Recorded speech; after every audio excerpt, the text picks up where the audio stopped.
in what ways do you recommend to show love and affection without becoming a hovering hummingbird? The one word I honed in on here was the word show. In what ways do I recommend you show love and affection? I know something about you, which is something true about me too.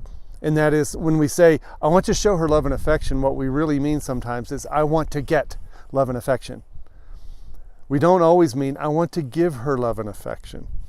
And even if we say I want to give her love and affection, sometimes we mean I want to know how to give her love and affection so she'll give it to me back in exactly the way I want to be loved and be given affection. I was going to say affected.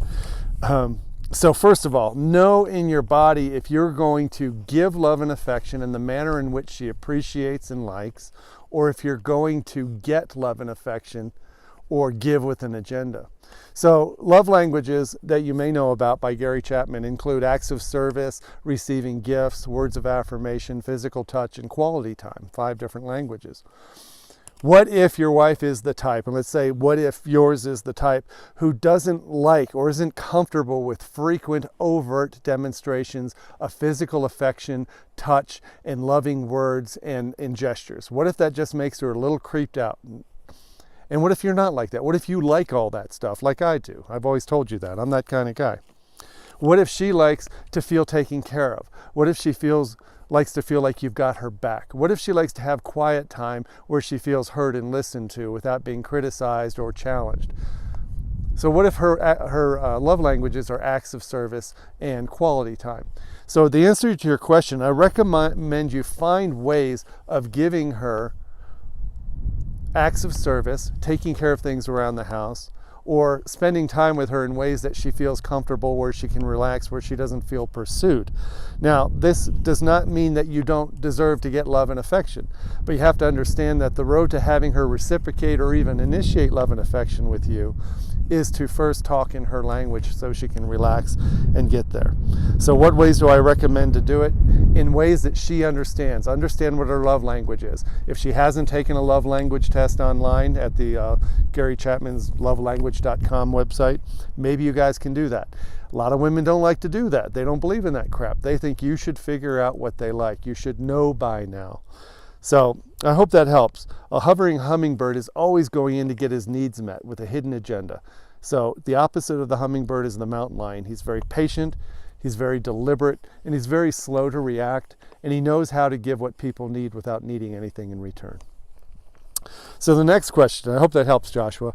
I'm going to do a combo answer between Paul Smithberger and Roger Gravelin, because they're both about sex. I'll read the 2 questions from Paul. My wife has said, she says, I only want her for sex. How do I help to heal this wound and eventually get the sex back on track? A similar question from Roger is, how do you know when your wife trusts you enough for you to initiate sex again? And Roger, I take this not so she initiates sex, but so you can do it and not get rejected. That's what I'm assuming here. I'll go back to Paul's question. My wife has said, I only want her for sex. How do I help heal the wound and eventually get sex back on track? Now, one thing I want to tell you, I told my sweetheart this, who's on the other end of this camera here, by the way, as she grins. I got an email years ago from a lady who said, I read everything you talk about and I agree with it mostly, but the one thing my husband doesn't understand is that I constantly feel that I could leave my breasts and my vagina in the bed and go get a cup of coffee and he would never know I left the room. I feel like this all the time. That might be your wife. And I was talking to Shanna about that on the way out here. What's it feel like in a woman's body when she feels like that's all we care about? It feels like you're not a partnership. It feels like you are using her. You're taking advantage of her. She feels objectified, like the only thing she is valuable for to you is for sexual gratification. And the truth is, a lot of us can act like that. A lot of us can get so hepped up and turned on, and all we want is our need to get met. The way it comes across to our women is that all we want them for is sex. Now, you and I know that's not true. We know that the act of sex, and especially afterwards, there's this thing that us guys feel that is more connection, more appreciated, more loved. We know that that's what we get out of it, but that isn't her motivation for giving you sex. Her motivation for giving you sex is when she feels relaxed, appreciated, loved, adored, and emotionally safe. And so if you've had an argument recently or she's felt criticized or belittled, you can guarantee that she's not going to be in the mood for sex. So How do I help heal the wound and get it back on track? The first thing I say is take this time clock out of your chest that says it should happen in 60 or 90 days. I know 60 or 90 days is 2 or 3 months. And because you've been spending 15 to 20 years getting this program running the way it is, it's going to take quite a while to unwind it.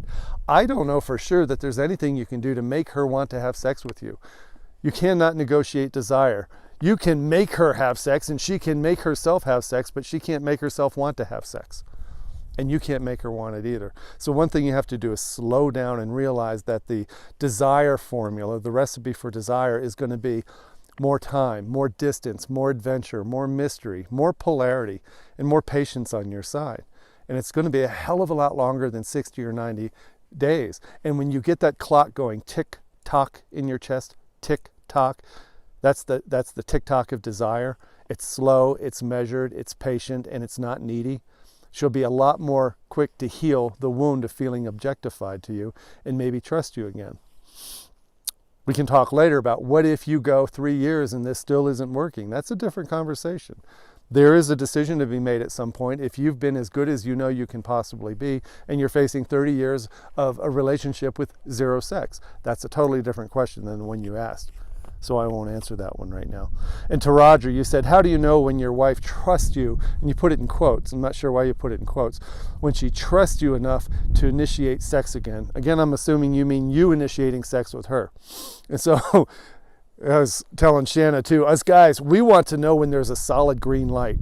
She trusts you enough, you know you're going to get a yes. It's like it's so easy to pick up a girl in a bar when you know she already likes you and she's going to say yes. The only way you're going to know if she trusts you enough for you to initiate sex is for you to initiate sex. But to do it in a way that's respectful and kind and confident and playful and totally unattached to outcome. We tend to initiate sex when we're most horny, when we're most upset, when we're most feeling unappreciated. That's when we tend to initiate sex, is when we want it the most, and that's where the neediness comes from. She can't trust neediness. She can't trust little boy energy that feels like it is just insatiable and desperate to connect. So you'll know when your wife trusts you enough when she starts opening up to your bids for connection. It might be a bid for dinner. It might be a bid for a back rub or a foot rub. It might be for something other than sexual intercourse or lovemaking. So you'll know by the way she behaves, not by what she says, but you'll know by how she is behaving towards you when you initiate from a place of confidence and really calm, cool, relaxed energy. Accepting a no well is one of the sexiest things you could do. If you don't accept a no well, she's never going to trust you. She will say no all the time, especially if she thinks you're going to pout or whine or complain or punish her with stonewalling or the quiet treatment later.